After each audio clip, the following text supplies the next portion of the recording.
3h30. Estamos a chegar, Jacinto.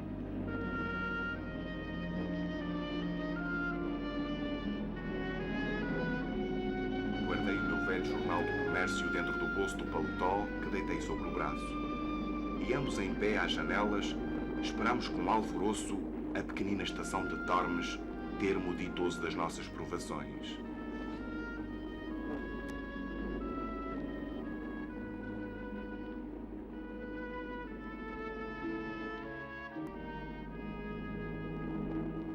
Ela apareceu, enfim, clara e simples à beira do rio, entre rochas, com os seus vistosos girassóis enchendo um jardinzinho breve, as duas altas figueiras assombreando o pátio e, por trás, a serra coberta de velho e denso arvoredo.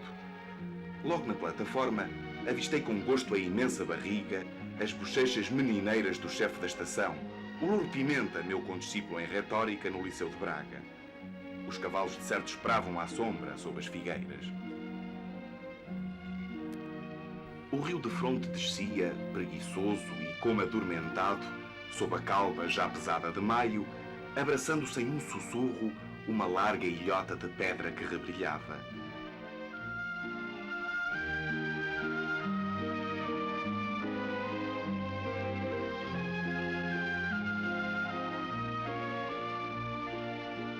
Para além, a serra crescia em corcovas doces, com uma funda prega onde se aninhava, bem junta e esquecida do mundo, uma vilazinha clara. O espaço imenso repousava num imenso silêncio. Naquelas solidões de monte e penedia, os pardais, revoando no telhado, pareciam aves consideráveis.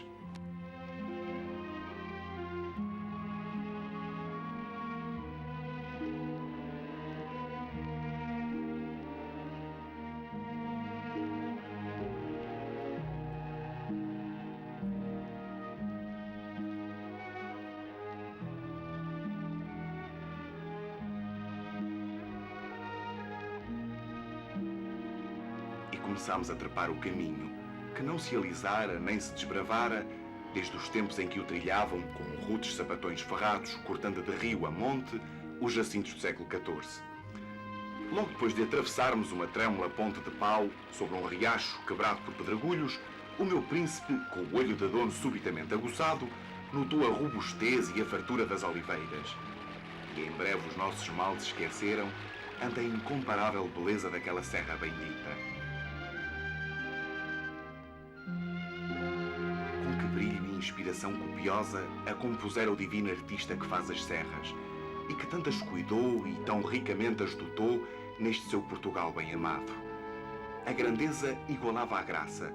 Para os vales, poderosamente cavados, desciam bandos de arvoredos tão copados e redondos de um verde tão moço que eram como um musgo macio onde apetecia cair e rolar.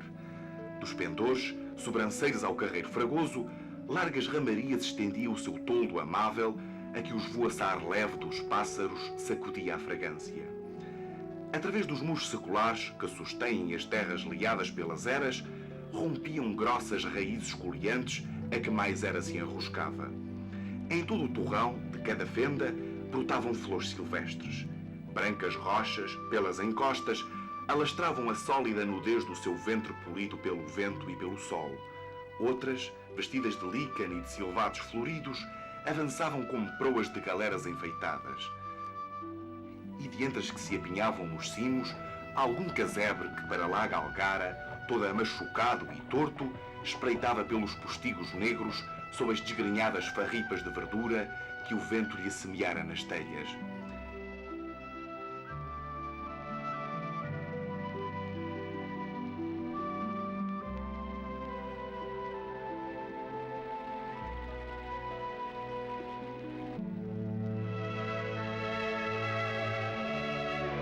À parte, a água sussurrante, a água fecundante.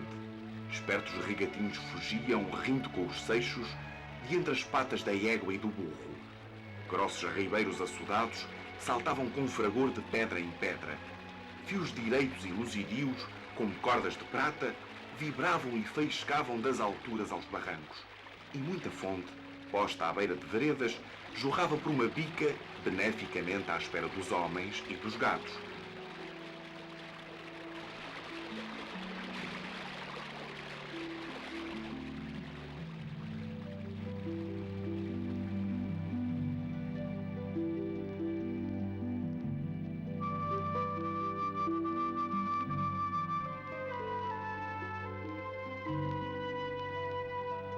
Todo um cabeço por vezes era uma seara, onde um vasto carvalho ancestral, solitário, dominava como seu senhor e seu guarda.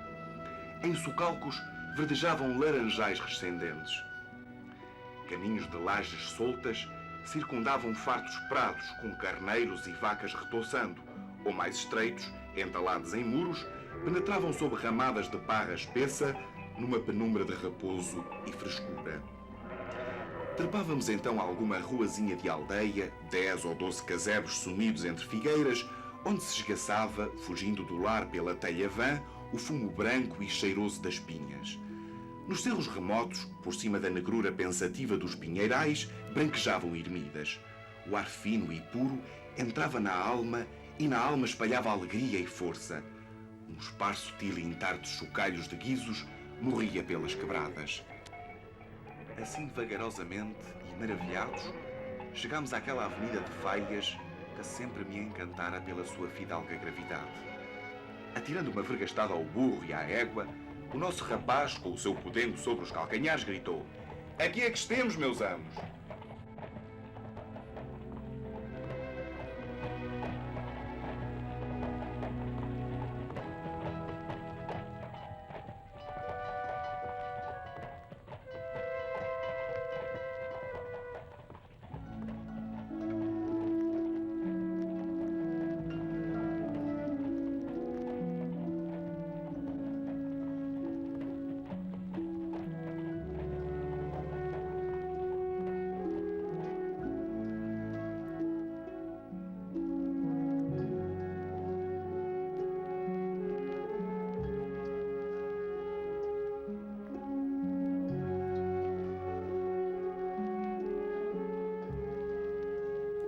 E ao fundo das Faias, com efeito, apareceu o portão da quinta de Tormes, com o seu brasão de armas de secular granito que o musgo retocava e mais envelhecia. Dentro, já os cães ladravam com furor. E quando Jacinto na sua suada égua e eu atrás no burro do Sancho transpusemos o limiar solarengo, desceu para nós do alto do alpendre, pela escadaria de pedra gasta, um homem nédio, rapado como um padre, sem colete, sem jaleca, acalmando os cães que se encarniçavam contra o seu príncipe. Era o Melchior, o caseiro.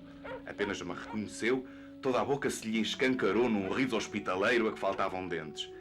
Mas apenas eu lhe revelei, naquele cavalheiro de bigodes louros que descia da égua esfregando os quadris o senhor de Tormes, o bom Melchior recuou, colhido de espanto e terror, como diante de uma aventesma.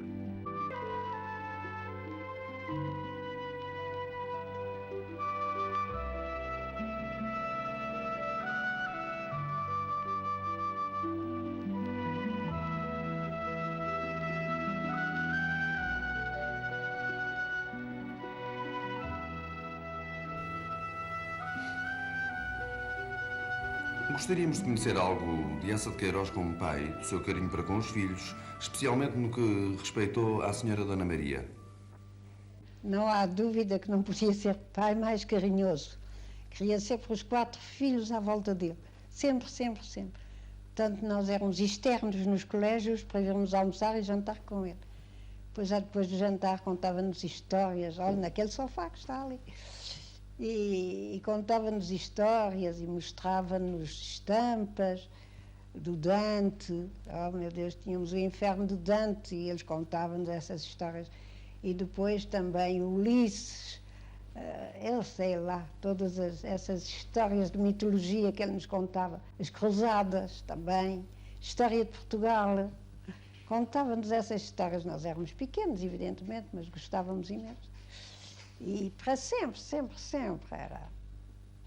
Passeava connosco, e estava comigo muito, porque eu era a mais velha, de maneira que já se vê que enfim, já tinha uma outra maneira de conversar com ele, digamos assim, embora fosse ainda muito criança. Esta foto que retrata a senhora Dona Maria, seu pai, representa alguma época determinada ou especial? Não, estávamos no campo. Sim. Estávamos no campo, num sítio chamado Forré.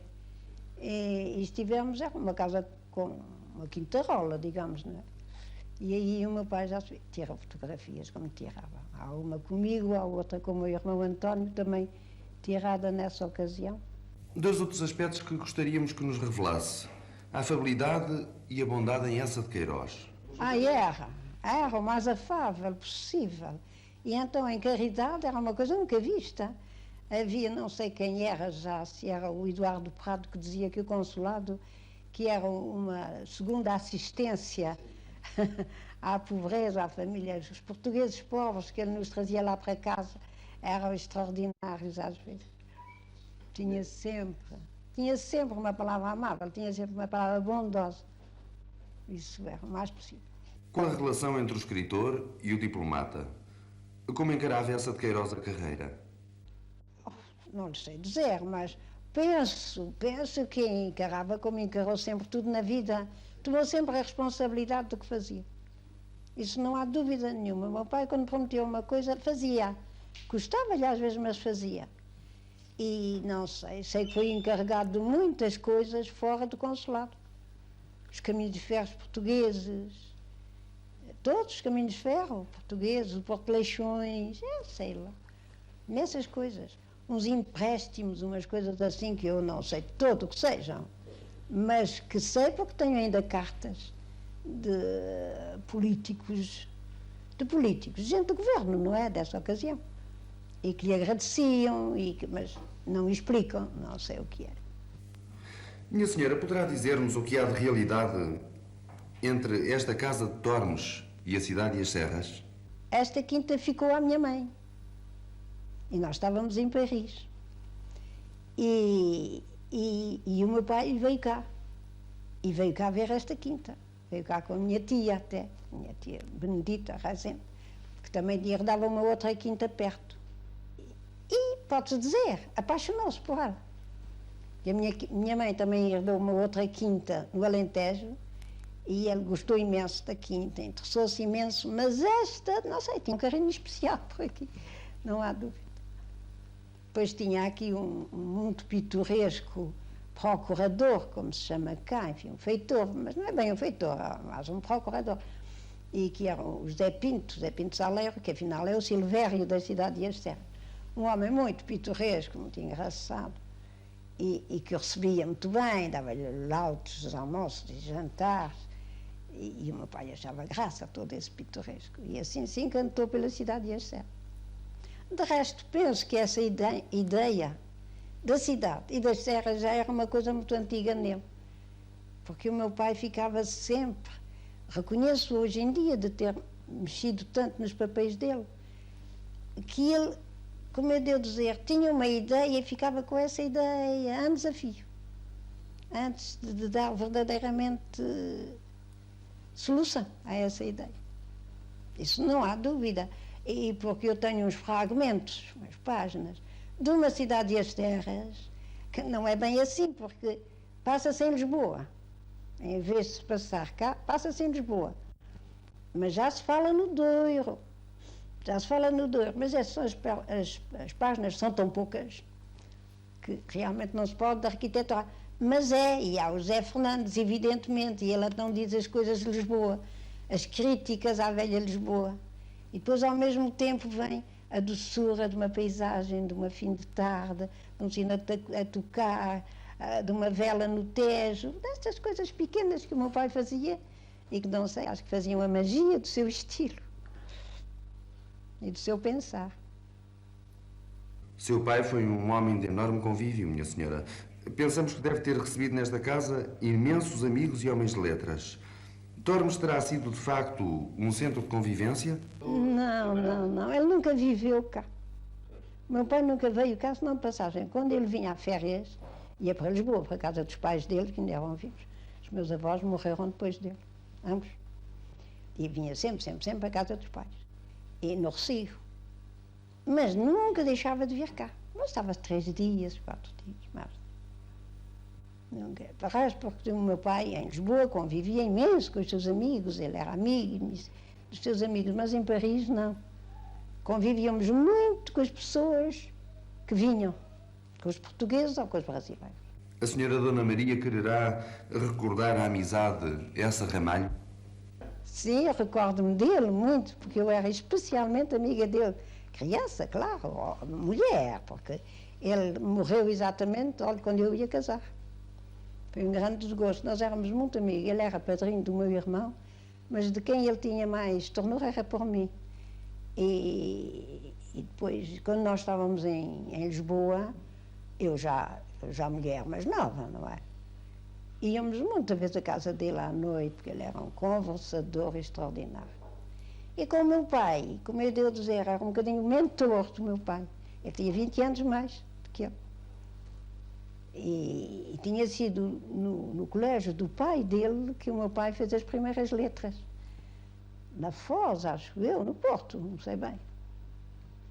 E o Ramalho tinha muita influência no meu pai, muito. Eu ralhava com ele, não queria que ele fizesse isso ou fizesse aquilo. E o meu pai tem graça, respondia-lhe sempre, pelas cartas que a gente vê, mas creio que obedecia. Eram realmente muito amigos. Porque mais como irmãos seriam com o Oliveira Martins. Tanto que se tratavam por tu, coisa invulgar naquele tempo. Tratavam-se por tu. E com Ramalho não. Era Ramalho e Queiroz. Quererá dizer-nos, minha senhora, o que pensa de essa romancista? Não posso dizer de maneira nenhuma. Eu vejo o meu pai através de um prisma que ninguém vê. É evidente.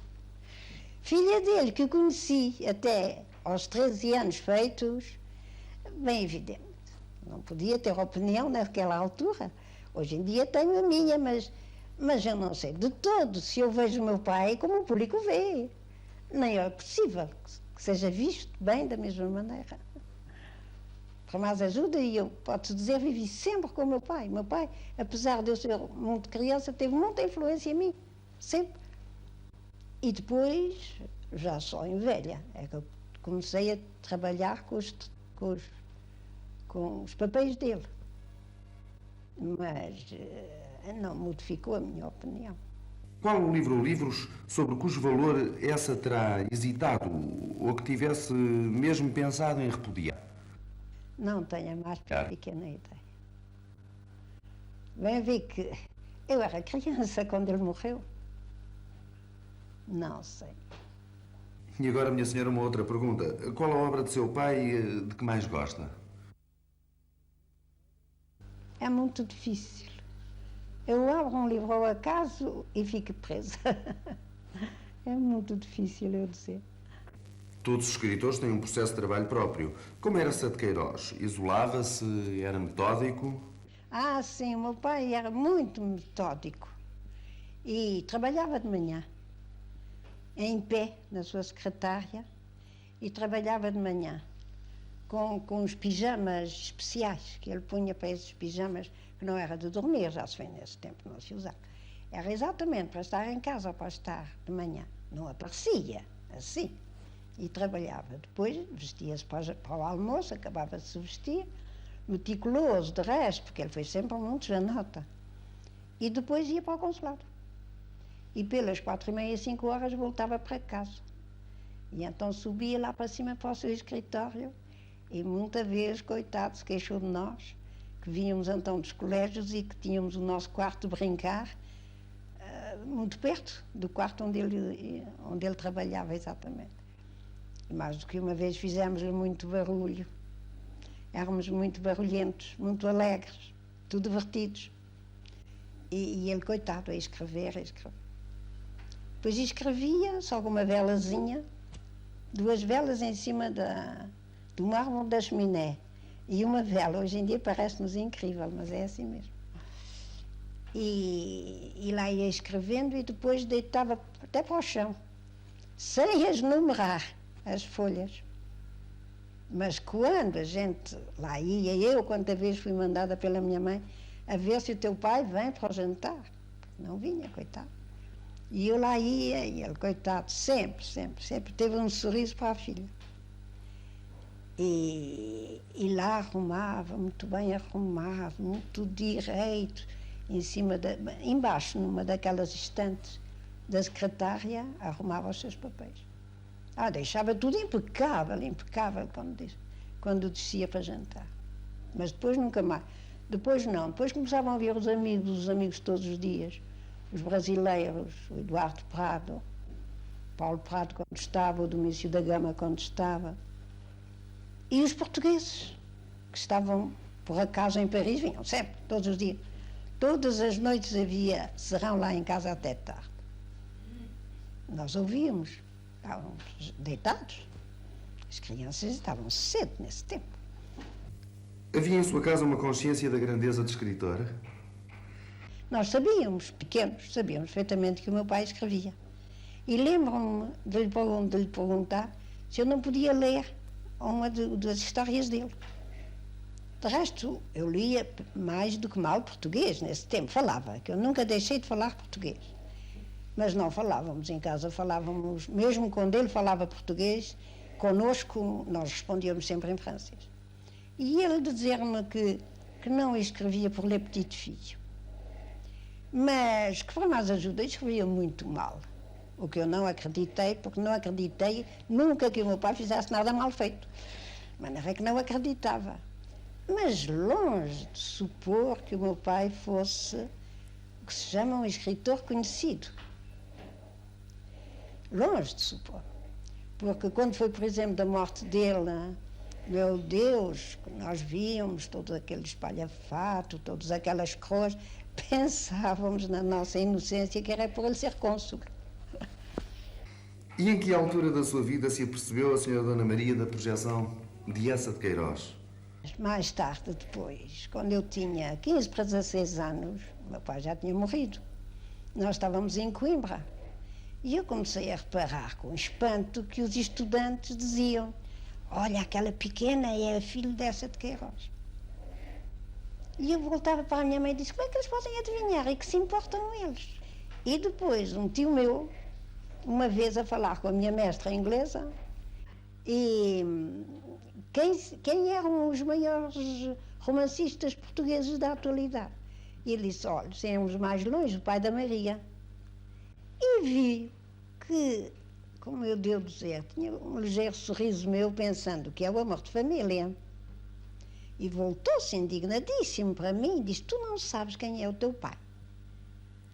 Bem, mas tu sabes, por exemplo, que há um francês chamado Bourget, há um outro chamado Anatole France, há outro chamado Théophile Gautier, etc.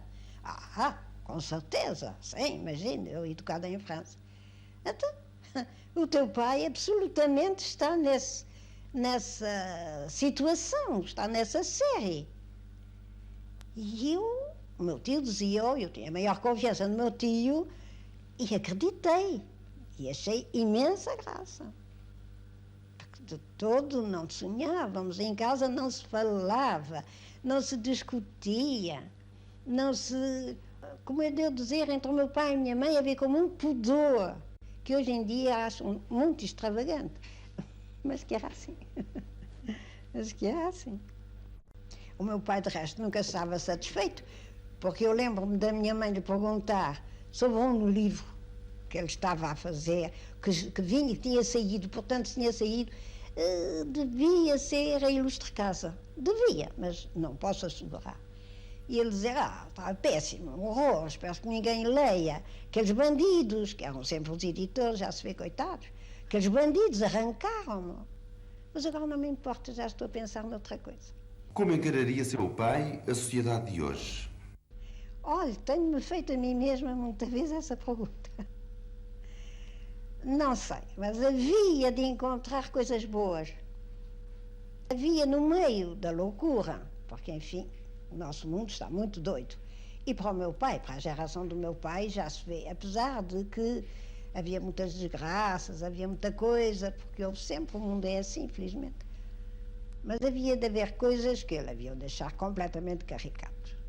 Completamente. E outros talvez deixasse graça, e não sei, talvez se interessasse. Havia de se interessar.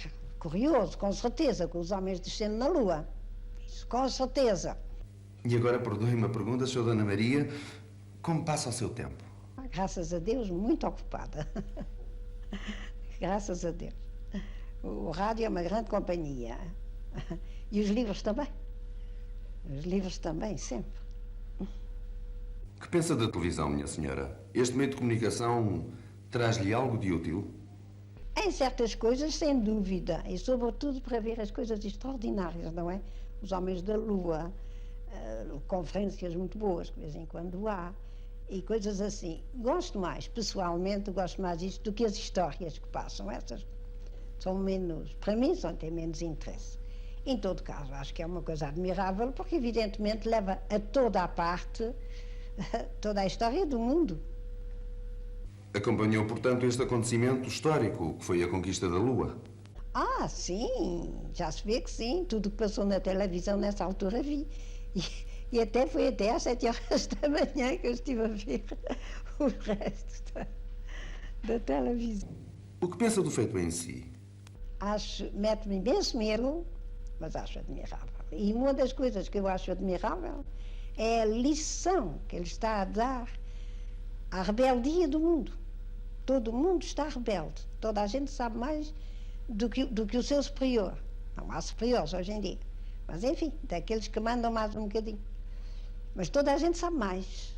Mas eles que sabiam, porque eram sábios, obedeceram, quer dizer, voluntariamente, fizeram exatamente o que lhe mandavam fazer de Houston. E era ao segundo preciso. Ora, eles sabiam, naturalmente, que 1 segundo ou 2 segundos não tinha importância. Deviam saber, eu não, mas eles deviam saber. Mas não quiseram, as ordens eram 2 segundos e eles obedeciam 2 segundos. Portanto, foi uma magnífica prova de 2 coisas, de equipe, que é hoje em dia uma coisa muito sabida e muito conhecida, e muitas vezes as equipes bulham e aqueles não bulharam. E a outra foi de uma obediência voluntária, não é uma escravidão. É voluntariamente, porque o quiseram fazer, precisamente uma disciplina absoluta. E o resultado foi brilhante. Eu acho que é uma lição que eles estão a dar ao mundo, que eles deram ao mundo. A senhora Dona Maria, sabemos que está o mais possível a par de todos os acontecimentos. Será isto uma prova de que tudo a interessa, nada amassa? Gosto muito da política universal, não só da nacional, mas da universal. De maneira que, graças a Deus, aqui no meu cantinho estou a par do que se passa pelo mundo. E gosto, me entretenho. De resto, sou como o meu pai, que tudo me entretinha. Eu não me sei maçar. E isso também lhe devo a ele. Até posso contar uma pequeníssima história que se passou comigo, que eu estava doente dos olhos, não podia ir ao convento, como o meu pai dizia, à pândiga do convento, porque eu gostava muito e estudava bem, etc. E depois fui esperá-lo quando ele vinha do consulado. E ele disse-me, então, passaste o dia? Macei-me. Maçaste? Filha, nunca digas uma palavra assim. Há tanta coisa para a gente se divertir, se entreter. O quê?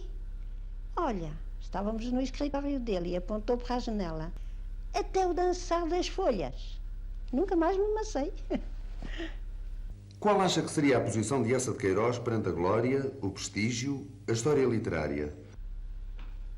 Também não posso responder. Mas penso uma coisa. É que ele era de modéstia, porque achou sempre que não fazia as coisas como ele queria. Ele queria atingir uma perfeição que ele nunca achou que tivesse atingido. Mas para isso foi até o último dia da sua vida.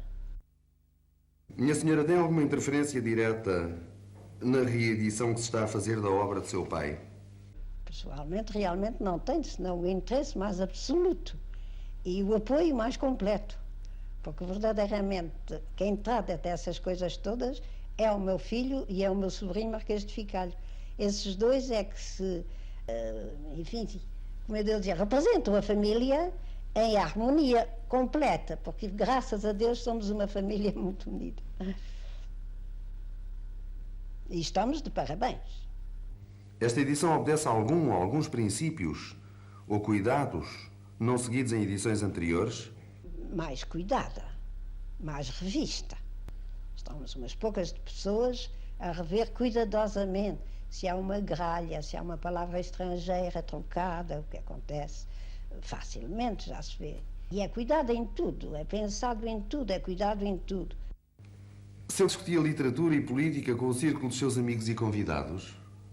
Também não lhe sei dizer, mas calculo um bocadinho de tudo.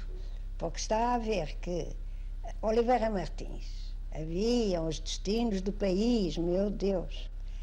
E mais, e tudo quanto há, e literatura, e tudo. O Ramalho também aparecia lá sempre. E os brasileiros também era tudo quanto há, porque era tudo gente muito eminente. O Eduardo Prado era um escritor, era um político também, porque era imperialista, o mais possível. Os que vinham lá, o Domício era secretário, foi muito tempo secretário do Barão de Rio Branco, que eu também conheci, mas conheci em casa do Prado, não sei. Deve ter vindo lá a casa, mas eu era muito pequena, não me lembro. Agora o Prado, sim, era o nosso grande, grande amigo. O Carlos Maier, que está ali naquela fotografia. Meu Deus, quando ele aparecia, nós pequenos endoidecíamos, porque éramos muito amigos dele. E à noite, aquilo eram risadas, eu sei lá. Meu pai era um conversador, a minha mãe era outra, a minha tia Benedita Rezende também era uma conversadora também, estavam ao par de tudo. De maneira que, não com franceses, só portugueses. Começaram a conhecer um bocadinho alguns franceses, a minha mãe, meu pai parece-me que nem. Quando nós fomos aos colégios, começámos a ter amigos que nos convidavam. Mas era pouca coisa. A extraordinária força satírica e irónica de Eça de Queiroz refletia-se na sua vida familiar? Em casa era mais indulgente que outra coisa. Era alegre, muito alegre. Conversador, fazia muitos gestos, como nós fazemos. O meu irmão António também os fazia. O meu irmão José fazia muito menos. Mas o António e eu fomos sempre muito exuberantes, digamos. E o meu pai era muito, o mais possível. Diziam que ele, quando conversava, que representava.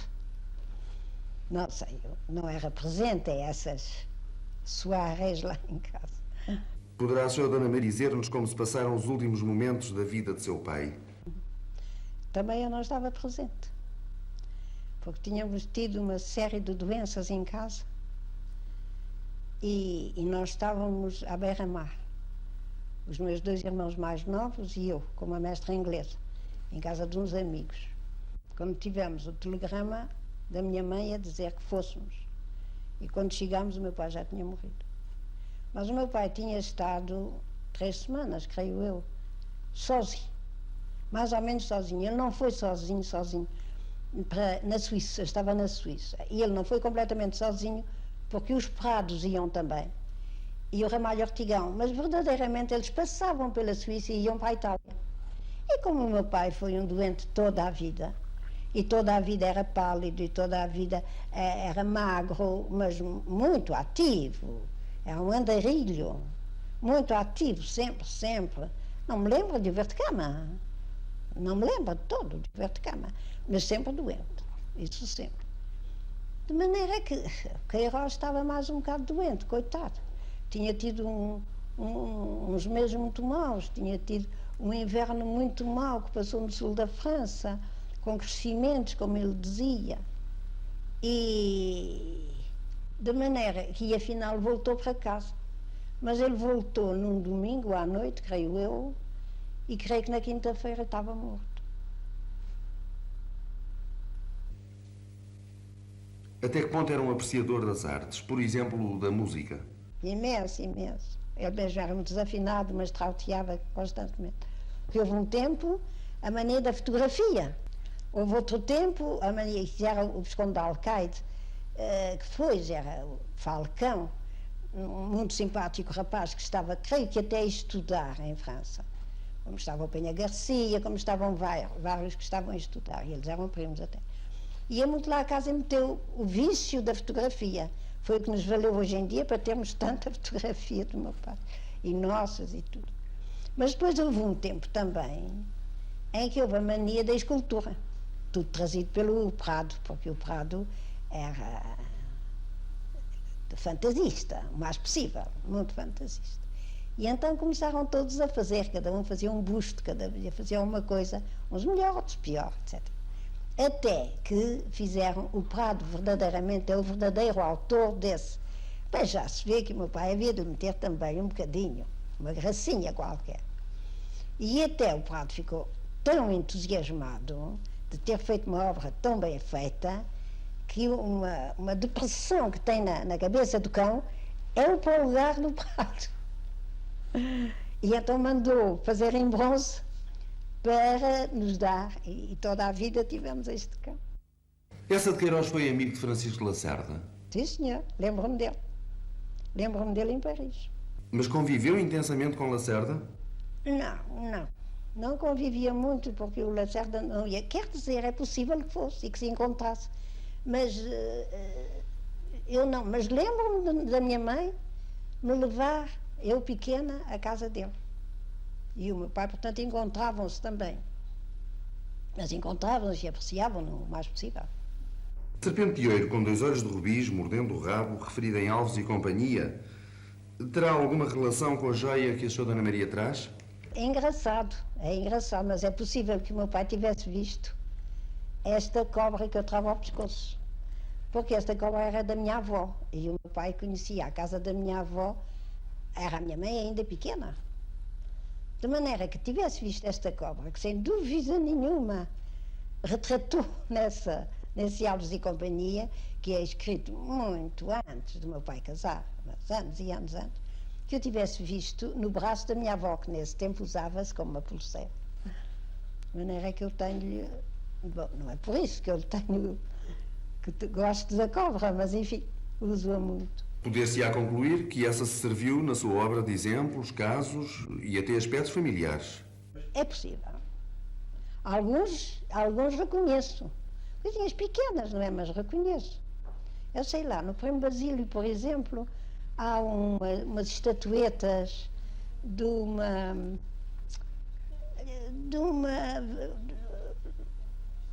como é que se diz? De uma mulher do campo italiana a dançar, uma tarantela, qualquer coisa assim.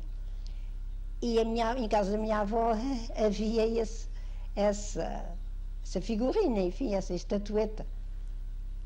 Um biscuit com cores, à moda do tempo. Não é? Coisas assim pequenas, isso. Algumas reconheço, outras não sei. A chegada a Tormes, minha senhora, será verdade ou pura ficção? Não, tem verdade, porque ao meu pai e a um dos meus primos aconteceu isso. O primo mais velho, que é muito amigo do meu pai, e vieram os dois para aqui. E também aconteceu, o telegrama não chegou a tempo. De maneira que lá na estação lhe arranjaram uns burricos para ver para cima, uns cavalitos, aqui chamam-lhe burros, mas são cavalos. E um rapaz para mostrar o caminho, e eles vieram para ali acima, tal e qual, como o Jacinto e o Zé Fernandes. E o meu pai, que não tinha nunca as irritações muito compridas, vinha já encantado. Bonito que isto é, que beleza. E quando chegou aqui, a caseira, que eu conheci muito bem, meu Deus, esteve aqui 50 anos ou mais, que nesse tempo era nova, seria até a Ana Vaqueira, não sei. A senhora Dona Maria nunca se sentiu atraída pela criação literária? Não, eu não sou escritora. O que eu tenho escrito tem sido por obrigação, para pôr em pé, digamos assim, as cartas do meu pai, uns papéis antigos, as folhas soltas, não é? Mas de resto, eu não sou escritora. Mas liga-se o seu nome a poemas e prefácios de livros de escritores brasileiros? Poemas, não. De maneira nenhuma. Não sei, fez um verso, senão de muito pé quebrado. E para muito divertir as crianças, mais nada. Agora, uma carta prefácio que eu escrevi para o livro muito interessante, de resto, do embaixador Heitor Lira, e se escrevi, como eu disse, praticamente para agradecer aos brasileiros, porque eu não me achava de maneira nenhuma competente para fazer nem prefácios, nem críticas, nem nada. Assim lhe disse, de resto. Mas ele pediu-me muitas, o que eu estimei imenso, de resto, mas pediu-me imensas informações, enfim, imensos detalhes, que eu gostosamente lhe dei, fotografias. Tudo isso, enfim, foi com o maior gosto, de maneira que não podia deixar de agradecer também. E foi isso. E não se dedica ao tipo de correspondência íntima? Isso tem. Tenho. Como vivo muito longe e que vivi muitas vezes longe dos meus e de amigos, tenho muitos amigos, graças a Deus, mas era que escrevo a toda a gente. A minha correspondência é sempre muito grande. Tenho o que se chama a pena leve. A sra. Dona Maria já preferiu algumas conferências, segundo queremos. Bem, fiz uma maior, digamos assim, que foi quando foi do centenário do meu pai. E que eu, enfim, como eu devo dizer, contei da nossa vida de Paris. Para fechar, mais ou menos. Quem fechou foi o meu irmão, que fechou mais ou menos as festas, enfim, todas as homenagens, enfim, do centenário. Mas eu fiz no Grêmio Literário, a pedido de muita gente, enfim, porque eu não gostava muito, mas enfim.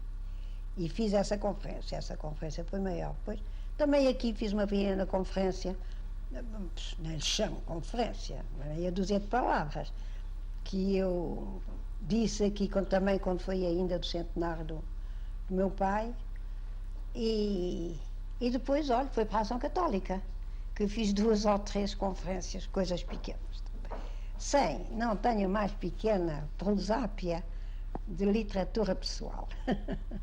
E conferências sobre literatura francesa? Ah, sim. É porque eu tive a habilidade, digamos, de ter um curso para raparigas, minhas amigas novas, mas raparigas grandes, sobre literatura francesa e história de França, em francês. E então pediram-me nessa altura se eu fazia, e fiz 3 conferências nessa altura, tirado dessas lições que eu dava, não é?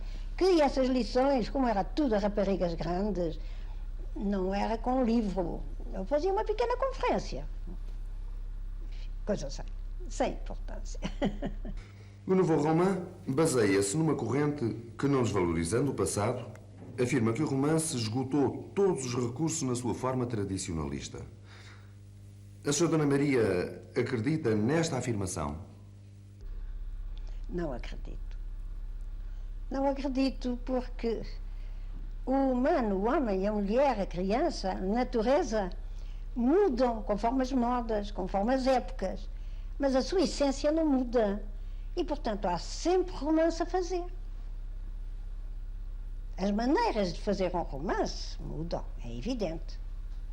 Não se fala agora como se falava há 100 anos, é evidente também. E não se vive agora praticamente como se via até há 50 anos. Também é um facto. Tudo tem andado muito depressa. Agora, romance há de haver até ao fim do mundo. Na minha fraquíssima opinião, completamente pessoal. Quererá mostrar-nos alguns dos objetos pessoais de Eça de Queiroz? Ai, tenho, preciosamente guardados, como podem calcular. Tenho aqui esta caixinha era do escritório dele, para cigarros, que ele fumava uns cigarrinhos pequeninos. E aqui tenho os monóculos. Monóculos esses que ele usou sempre, até ao fim, já se vê, porque ele andava, tinha sempre, um com um ar, o outro sem ar, enfim, mas eram os monóculos sempre que ele tinha. E aqui também tenho uma coisa que é curiosa, que são os aparos com que ele escrevia e que eu pus dentro desta caixinha. Infelizmente estes não foram escritos, não têm tinta. Mas enfim, eu guardo-os preciosamente porque, que eu saiba, são os únicos 2 aparos que ficaram da caneta do meu pai.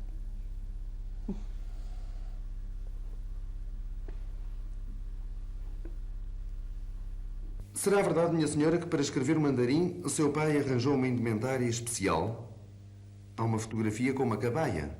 Não, isso já entra na lembra e está certo, enfim, a gente pode dizer. Mas esta cabaia que eu tenho aqui, e que tenho muito gosto em mostrar, foi-lhe mandada de Pequim pelo Conde de Arnoso, que era então o seu amigo Bernardo Pindella.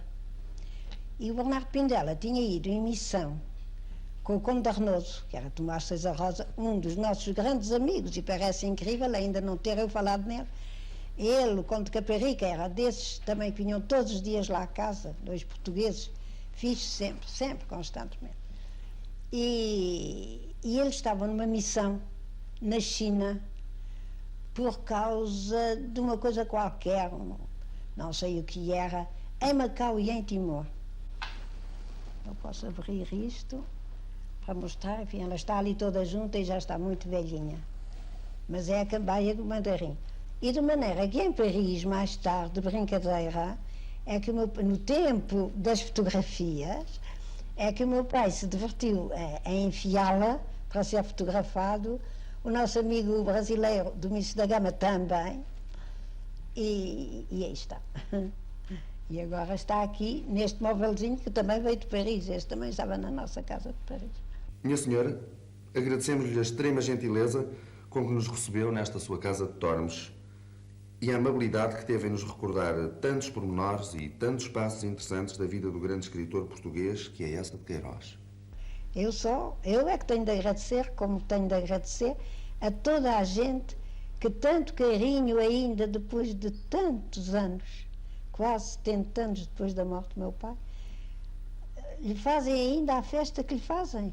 E, enfim, é uma homenagem constante ao meu pai, de maneira que isso, para mim, é o mais simpático possível, e isso eu agradeço, não só eu, mas eu e todos os meus agradecemos do fundo do coração.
Assim vive na Quinta de Santa Cruz do Douro.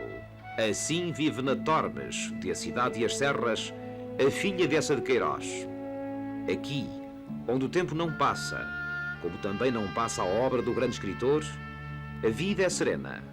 As paixões da época chegam como um remoto eco. Mas, à imagem da sua obra, tudo está virado para a vida e dentro dela, aqui também, terra formosa de Portugal, tão cheia de graça amorável, que sempre bendita seja entre as terras.